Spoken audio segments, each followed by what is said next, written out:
Përmbledhja e ngjarjeve kryesore të ditës në Radio 7.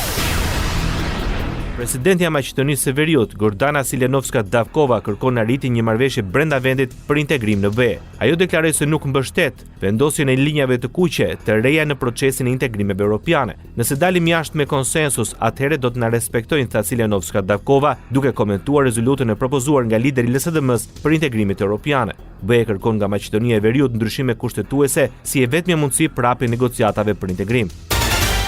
Ministria e Brendshme e Maqedonisë së Veriut paralajmëroi qytetarët për sistemin e ri të hyrje-daljes në vendet e zonës Schengen. Në njoftim thuhet se qëllimi është të rritet siguria, të lehtësohet kalimi i kufive dhe të parandalohet te kalimi i kozgjatjes së lejuar të qëndrimit. Ministria e Punëve të Brendshme apelon qytetarët që planifikojnë udhëtime në vendet e zonës Schengen që të njohin me kohë rregullat e reja për të shmangur vonesat pa nevojshme. Sistemi do të zbatohet në faza nga tetori 2025 deri në prill 2026, kur vulat në pasaporta do të zëvendësohen plotësisht me regjistrime elektronike. Ai zbatohet në të gjitha kufit jashtëm të vendeve të zonës Schengen dhe është i destinuar për shtetasit e vendeve të treta që udhëtojnë për qëndrim të shkurtër deri në 90 ditë brenda 180 ditëve, pa marrë parasysh nëse udhëtojnë me vizë apo pa vizë.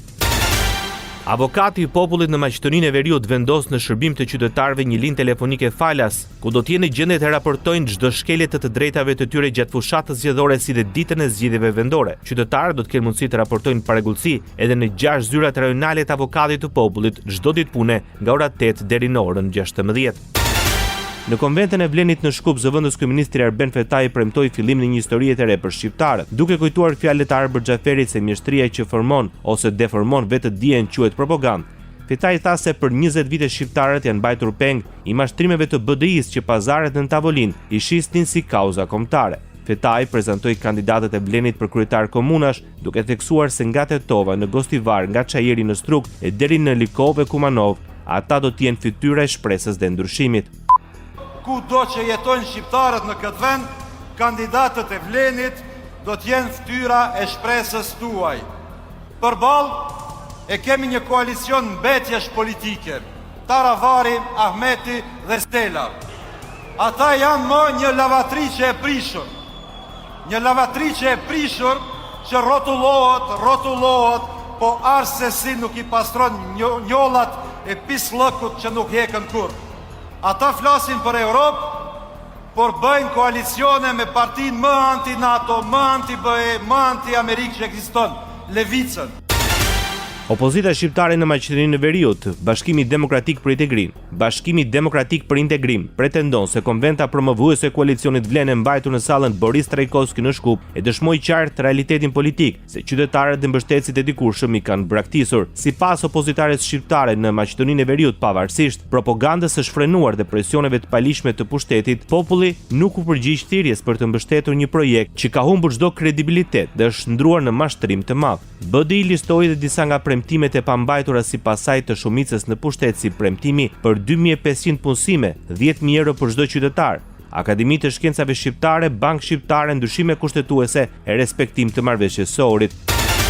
Maqedonia e Veriut ofron shpërblim për sukseset e të rinjve. Ministri i Arsimit dhe Shkencës Vesna Janevska në konferencën organizuar nga Instituti i Kimisë pranë Fakultetit të Shkencave Matematiko-Natyrore në Shkup njoftoi se Ministria po mbulon plotësisht shpenzimet për udhëtim dhe regjistrim të nxënësve dhe mentorëve të cilët do të kualifikohen në olimpiadat ose në garat ndërkombëtare shkencore. Krijuam zgjidhje sistematike dhe askush më nuk do të ketë sfida financiare për të udhëtuar dhe për të përfaqësuar vendin e vet, tha Vesna Janevska.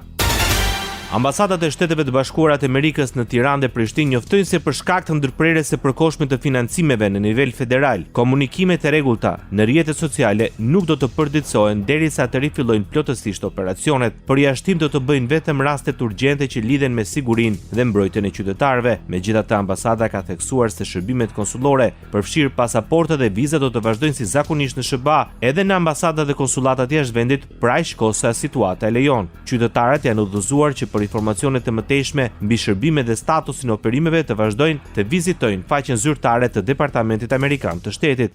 Rajoni. Ambasadori i Bashkimit Evropian në Kosova, Javo Orav, tha se komuniteti ndërkombëtar po analizon vendimin e publikuar nga gjykata kushtetuese, teksa u bëri thirrje partive politike që sa më shpejt të formojnë institucione të reja. Jemi duke analizuar aktualisht, por sigurisht shpresa jonë është që kuvendi të konstituohet sa më shpejt që të jetë mundur dhe shpresojmë që të ketë një qeveri me mandat të plot sa më shpejt, tha Orav gjatë një prononcimi për mediat. Një ditë më parë, gjykata kushtetuese publikoi njoftimin për vendimin e saj lidhur me çështjen e kuvendit, duke deklaruar se organi i ligjvënës nuk është konstituar ashtu sikurse kishte pandehur në fund të gushtit kryetari i kuvendit Dima Albasha. OSB në Kosovë kërkon respektimin e vendimit të gjykatës kushtetuese. Në një reagim për mediat, apelohet të zbatohen plotësisht vendimet pa ndikuar apo ndërhyrë në mënyrë të panevojshme në punën e saj. OSB-ja ka theksuar se pavarësia e institucioneve gjyqësore përbën një gur themeli të shoqërisë demokratike. Misioni vëren me shqetësim deklaratat e fundit publike dhe nismat që drejt për drejt apo tërthorazi synojnë të sfidojnë apo diskreditojnë autoritetin e gjykatës kushtetuese. Në njoftim thuhet se përpjekjet për të politizuar punën e gjykatës dhe të sistemit gjyqësor në përgjithësi e dëmtojnë besimin e publikut në institucionet e Kosovës, e gërryjnë sundimin e ligjet dhe mund të vënë në pikpyetje zhvillimin demokratik të vendit. Për misionin e OSB-s, pavarësia e gjyqësorit është një domosdoshmëri për demokracinë. Të martën, gjykata kushtetuese vendosi se kuvendi i Kosovës nuk është i konstituar dhe se duhet të zgjidhet një nënkryetar nga radhët e komunitetit serb. Deputetëve u është dhënë afat 12 ditë pas publikimit të aktgjykimit për ta konstituar kuvendin. Ky vendim mor pas ankesës së paraqitur nga lista serbe. Deputetja e Lëvizjeve vendosur Mimoza Kusare Lile konsideron të paqartë vendimin e gjykatës kushtetuese mbi procedurën e zgjedhjes së nënkryetarit të kuvendit. Ajo paralajmëroi se partia e saj nuk do të votojë asnjë kandidat të listës serbe për nënkryetar të kuvendit. Ekzistojnë dy skenarë që unë i shoh dhe mund të ndodhin që janë më të realizueshme. E para është nëse kthehet votimi vetëm për kandidatët e komunitetit serb. Atëherë ne kemi deklaruar publikisht dhe është qëndrimi pa lëkundur i vetëvendosjes që ne nuk votojmë për kandidat të listës serbe. Ne marrim pjesë, por vota jonë është kundër, deklaroi Mimoza Kusare Lila. Dëshmitari James Peter Kovy në procesin ndaj shkrerëve të UÇK-s në Hag rikonfirmon dëshminë e tij se Hashim Thaçi është njohur si drejtues politik. Deklaratat e zëvendësit të përfaqësuesit të OKB-s në Kosovë, Bernard Kushner, erdhi pasi u prezantua një video e cila tregonte për praninë e Hashim Thaçit në Raovec, ku dëgjoi një zë duke thënë se me mira janë mbledhur në qytetin e Raovecit për të përshëndetur Thaçin si drejtues politik i UÇK-s dhe aktualisht shqiptari më i njohur i Kosovës. Në paragrafin 79 të deklaratës suaj ju thoni: unë nuk e kam parë asnjëherë zotin Thaçi që ka pasur kompetencë ose ndikim të përnjëmend mbi UÇK-n. Ky konstatim mbështetur jo vetëm në raporte nga burime shumë të besuara, por edhe nga fakti që kam parë me sytë e mi izolimin e Thaçit në praninë e personave të fortë të UÇK-s, persona të cilët kishin vërtet kompetencë në UÇK. Pezullohet marrëveshja e lëvizjes së lirë në kufirin Kosovë-Shqipëri. Nga data 1 tetor deri në fillim të nëntorit, marrëveshja e lëvizjes së lirë mes pikave kufitare të Vërnicës dhe Morinës do të pushojë së funksionuari. Në këtë periudhë, pikat kufitare të Kosovës dhe Shqipërisë do të kryejnë përpunimin e të dhënave të udhëtarëve dhe drejtuesve të automjeteve përmes një procedure të përshpejtuar me qëllim që të shmangen radhë dhe pritjet e gjata për shkak të fluksit të lartë të lëvizjeve. Megjithatë, gjatë fundjavave dhe festave zyrtare, qytetarët që udhëtojnë me automjete me targa të Shqipërisë dhe Kosovës do të vazhdojnë të kalojnë pa kontrolle kufitare. Radio 7, zëri pozitiv i qytetit. Kryeministri Edi Rama u bëri thirrje pedagogëve dhe studentëve që të angazhohen sa më shumë në funksion të rritjes së komponentit të inteligjencës artificiale dhe për ta integruar atë në hapësirat e universiteteve të vendit. Ai tha se inteligjencën artificiale do ta kenë në vëmendje edhe në buxhetin e ardhshëm. Në çdo universitet ne të krijojmë sa më parë hapësirat për t'i dhënë mundësi pedagogëve, për t'i dhënë mundësi studentëve që të aktivizojnë talentet dhe dijet, por dhe kuriozitetin e tyre intelektual për inteligjencën artificiale. Është absolutisht e domosdoshme, por është dhe absolutisht e mundur. Kryeministri Edi Rama ishte i pranishëm në Universitetin Politeknik të Tiranës së bashku me ministrin e infrastrukturës dhe energjisë Belinda Balluku, e cila theksoi se industria e rënd, transporti, energjia dhe sektori minerar kanë sot një kërkesë të jashtëzakonshme për burime njerëzore të kualifikuara.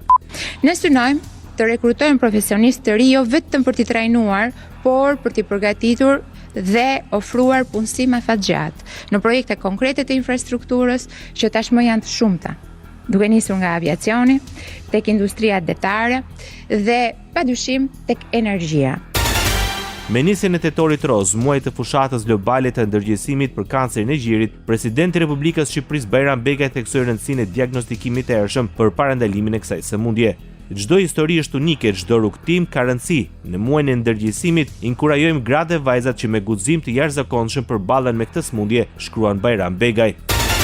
Në kuadër të muajit të roz, Ministria e Shëndetësisë dhe Mbrojtjes Sociale në Shqipëri publikoi mesazhin e mjekut Ibrahim Avdia për kontrollet të rregullta të grave dhe vajzave, me qëllim identifikimin e rasteve në fazat e para të shfaqjes.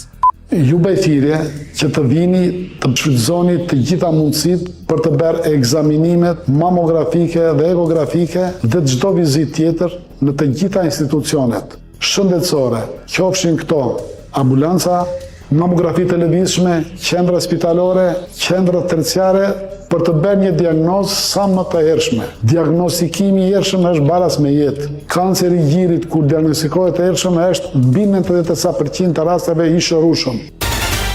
Kryeministri i Shqipërisë Edi Rama kërkon nga Presidenti i Republikës mbajtjen e zgjedhjeve të parakohshme dhe të pjesshme vendore. Përmes një shkrese ai dorëzoi kreut të shtetit informacionin për krijimin e 6 vakancave për kryetar bashkie. Shkresa vjen një ditë pasi kryebashkiaku i Tiranës Erion Veliaj ankimoi në gjykatën kushtetuese shkarkimin e tij me vendim të qeverisë. Një akt që sipas neni 115 të kushtetutës pezullon automatikisht vendimin e Këshillit të Ministrave për pasojë dhe organizimin e zgjedhjeve të parakohshme në kryeqytet. Pikërisht ky nen pengon kreun e shtetit Bajram Begaj që të dekretojë një datë zgjedhjesh për Tiranën. Kryetari i grupit parlamentar të Partisë Demokratike komentoi shkresën e qeverisë drejtuar presidentit për zgjedhjet e pjesshme vendore. Gazmend Bardhi tha se Begaj do të veprojë në interes të kryeministrit Edi Rama, por një gjë e tillë do të përbënte një shkelje të rëndë. Nëse më pyet se çfarë do bëj jo presidenti, por Bajram Bega i ulur në karrigen e institucionit të presidentit të Republikës, unë besoj që do të bëj atë që do të urdhëroj Edi Rama. Ka treguar në të shkuarën e tij që nuk pyet as për kushtetut dhe as për ligj. Sipas tij, gjykata kushtetuese në të cilën Erion Veliaj ka depozituar ankimin, do të duhet që të nxjerrë njoftimin për pezullim të vendimit për shkarkimin e Veliajt për të shmangur ndonjë përplasje institucionale. Kryetari i grupit parlamentar të Partisë së Lirisë Tedi Blushi kritikoi mazhorancën për bllokimin e mocionit për debat mbi genocidin serb në Kosovë. Sipas tij, kërkesat e opozitës janë hedhur poshtë nga qeveria e Shqipërisë duke akuzuar atë se po mbështet një agjend anti-shqiptar. Blushi akuzoi kryeministrin se ka mbështetur ndarjen e Kosovës dhe se ka pasur qëndrime të pabesueshme teksa ka quajtur dhe veriun e Kosovës tokë të askujt. Sigurisht asnjë surprizë, thjesht një rikthim i Partisë Socialiste, një rikthim në vitin 41, ku kryetari i kuvendit gjasonte si pila ministeri, ndërsa ata u lanë balla si Dušan Ngosha. Pra dëgjuam emisatar jugosllav të një force politike, kryeministri i së cilës qartësisht ka mbështetur projektin e ndarjes së Kosovës. Është përfaqësues të një force politike, kryeministri i së cilës qartësisht dhe botërisht e ka deklaruar veriun e Kosovës si tokë të askujt. Ai gjithashtu theksoi se qeveria e Shqipërisë nuk ka bërë asnjë përpjekje serioze për të rritur njohjen ndërkombëtare të Kosovës. Ndoqët edicionin informativ të lajmeve në Radio 7, zëri pozitiv i qytetit.